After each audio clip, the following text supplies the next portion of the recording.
Halo, assalamualaikum warahmatullahi wabarakatuh. Selamat pagi.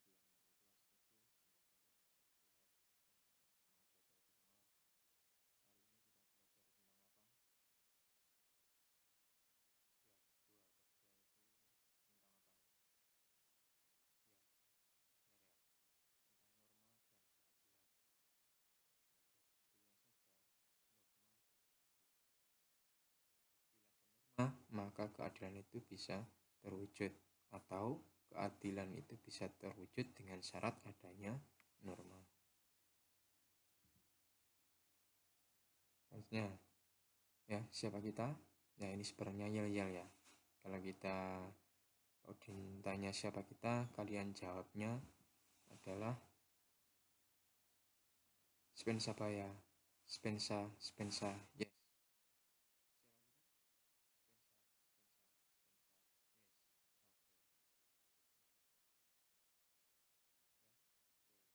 Saja kita belajar norma dan keadilan.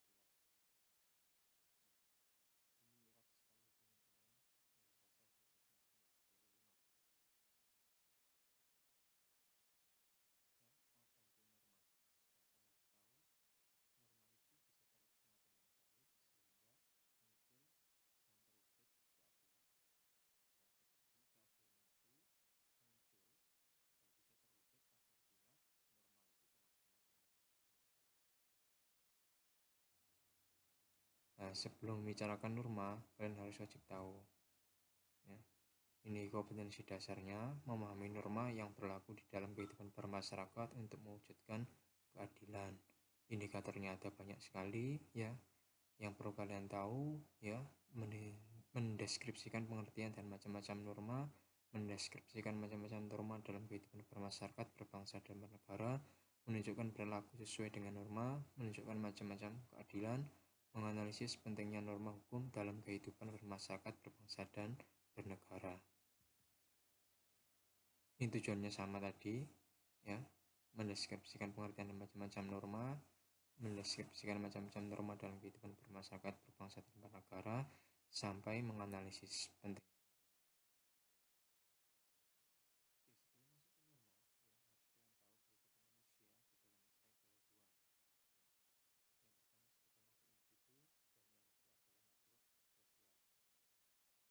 Ya, sebagai makhluk individu, ya, memiliki kebutuhan jasmani dan rohani.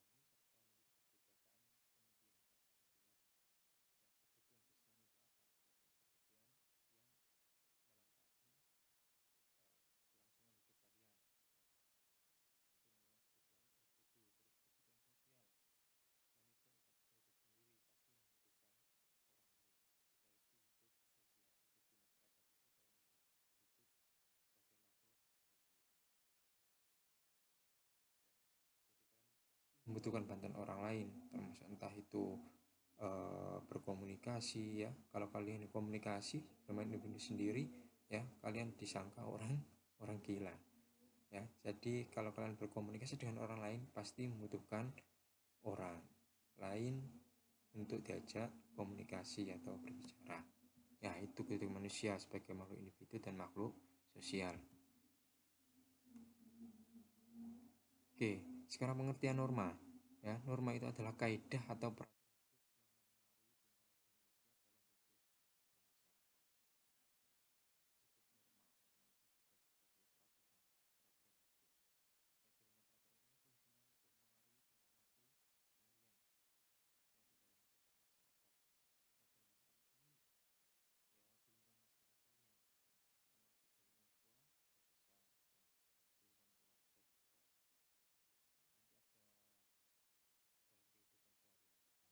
ya, entah itu di masyarakat, di sekolah, kehidupan keluarga, atau bangsa dan negara. Oke, macam-macam norma. Norma itu ada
dan agama-agama yang lainnya juga. Terus sanksinya ya, apabila melanggar norma agama, sanksinya itu akan mendapatkan dosa sehingga masuk neraka. Itu yang dijanjikan di dalam kitab setiap agama. Dasarnya pasal 29 ayat 1 Undang Dasar 1945. Ya, coba kalian cari. Ya, coba nanti bisa ditulis di kolom komentar yang bisa kalian pahami dari materi hari ini. Yang kedua, norma kesusilaan. Pengertiannya, peraturan hidup manusia yang berkenaan dengan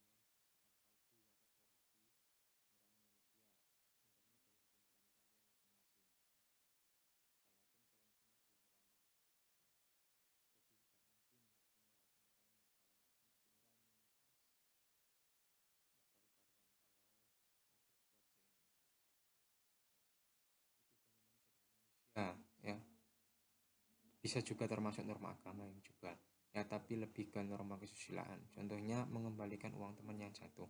Ya, apabila kalian menemukan uang, ya entah itu uang teman, entah itu orang lain, itu dikembalikan. Apabila memang tidak ada pemiliknya, bisa kalian hubungi yang ada di dompetnya, misalkan ada namanya, ada alamatnya, itu bisa kalian kembalikan di sana. Sanksinya muncul rasa penyesalan.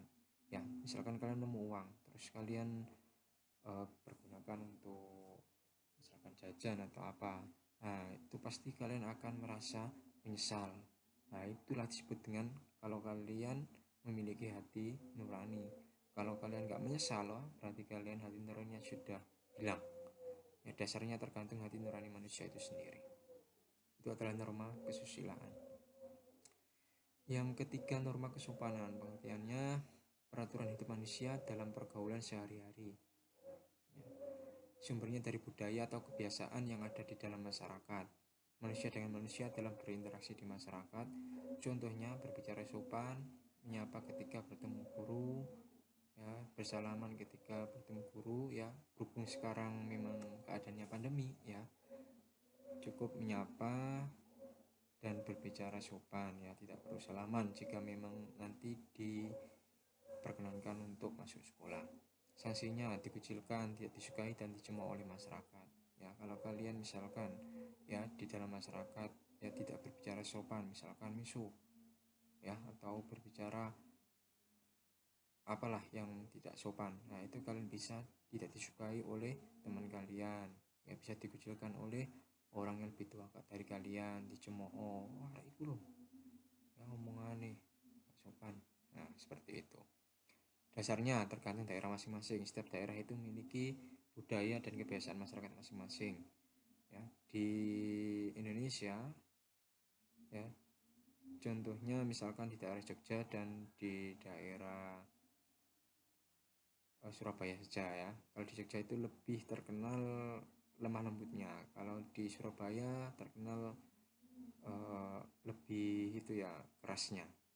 Ya, artinya berbicaranya ngukuh. Kalau yang di Jogja itu lebih ke tata keramanya ya. Keramanya itu bahasanya lebih halus. Yaitu norma kesopanan. Nah, yang terakhir, norma hukum. Hanya peraturan hidup manusia yang dibuat oleh badan resmi negara yang bersifat memaksa harus ditaati oleh masyarakat. Nah, ini nanti berhubungnya dengan peraturan perundang-undangan. Ya, itu disebut norma hukum. Ya, jadi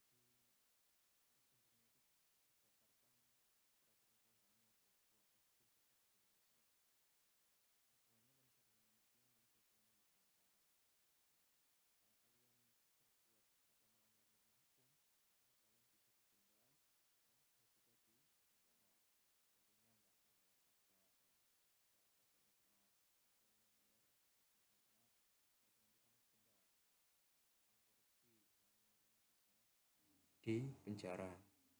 Sanksinya hukum perdata maupun hukum pidana. Hukum perdata itu berupa denda tadi, hukum pidananya itu berupa hukuman penjara. Dasarnya pasal 1 ayat 3 Undang-Undang Dasar Negara Republik Indonesia tahun 1945. Ya, itu tugas kalian untuk mencarinya. Nanti bisa ditulis di kolom komentar ya, dan juga nanti bisa kalian pahami ya, Pak Udin hanya menyebutkan pasalnya saja.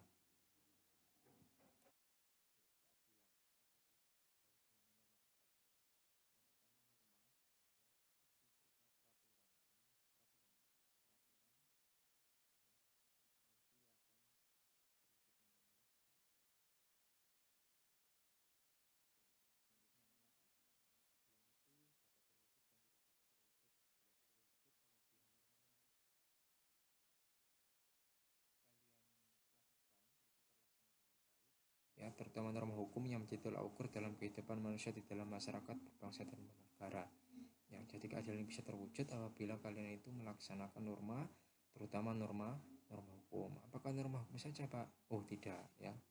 Keempat-empatnya itu harus terwujud, terlaksana dengan baik. Ya, terus tidak terwujud apabila perilaku manusia bertentangan dengan norma yang berlaku di masyarakat, terutama norma hukum, terutama ya. Bukan berarti hanya norma hukum, ya, tapi norma keempatnya tadi itu juga. Nah, ini keadilan hasil tindakan yang tidak sewenang-wenang atau berat sebelah antara satu dengan lainnya, atau adil. Ya, adil setiap orang itu berbeda-beda, namun keadilan bisa diukur,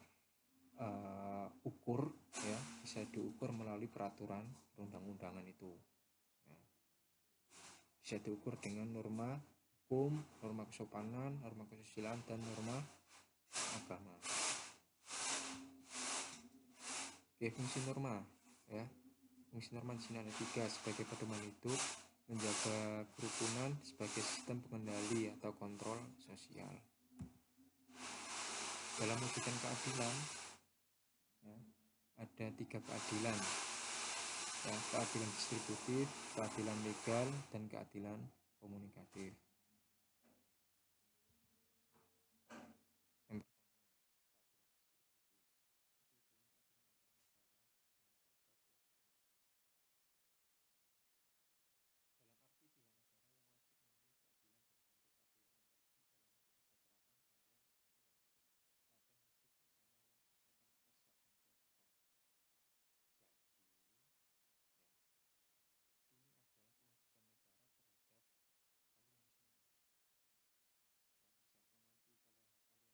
Pulsa atau paket internet gratis, nah, itu sebagai kewajiban negara, itu disebut dengan keadilan distributif. Ya, tidak hanya kalian saja, ya, yang sekolah di SMA, kuliah juga mendapatkan. Ya, semoga nanti itu bisa kalian manfaatkan dengan baik. Itu disebut dengan keadilan distributif.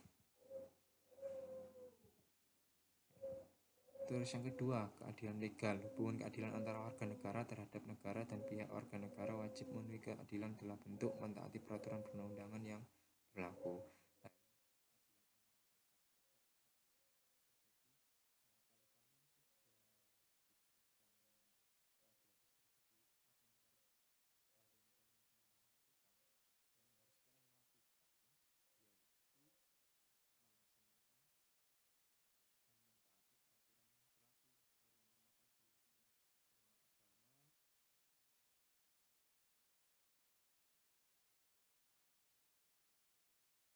Dan norma hukum, norma kesusilaan, dan norma kesopanan. Itu. Yang terakhir, ya, yaitu keadilan komunikatif. Hubungan keadilan antara warga satu dengan yang lainnya secara timbal balik. Ya, ini keadilan antara satu orang dengan orang yang lainnya, disebut keadilan komunikatif. Ya, terus bagaimana tolak ukurnya? Ya, misalkan, ya, orang tua kalian memiliki 2 anak, ya, kalian dan kakak kalian. Kakak kalian sudah kuliah, ya, kalian masih SMP. Ya, keadilannya uang saku kalian, ya, antara yang diberikan kakak kalian dan ke kalian, ya, itu berbeda. Apakah itu disebut sebagai adil? Ya. Mengapa? Ya, karena kebutuhan kakak kalian dengan kalian itu berbeda, sehingga pemberian uang saku pun itu juga berbeda. Oke, dalam kehidupan sehari-hari, ya, perilaku sesuai norma itu harus kalian memiliki budaya. Nah, budaya apa saja? Itu yang pertama budaya malu, yang kedua budaya tertib, yang ketiga adalah budaya bersih. Nah, budaya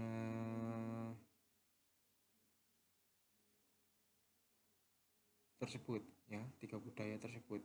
Budaya malu, ya, yaitu sikap malu jika melanggar aturan, misalnya malu datang terlambat dari sekolah. Nah, itu termasuk budaya malu. Ya, makanya kalian nanti kalau sudah masuk, ya, kalian harus tetap semangat, nggak boleh telat, karena kalian sudah lama libur. Ya,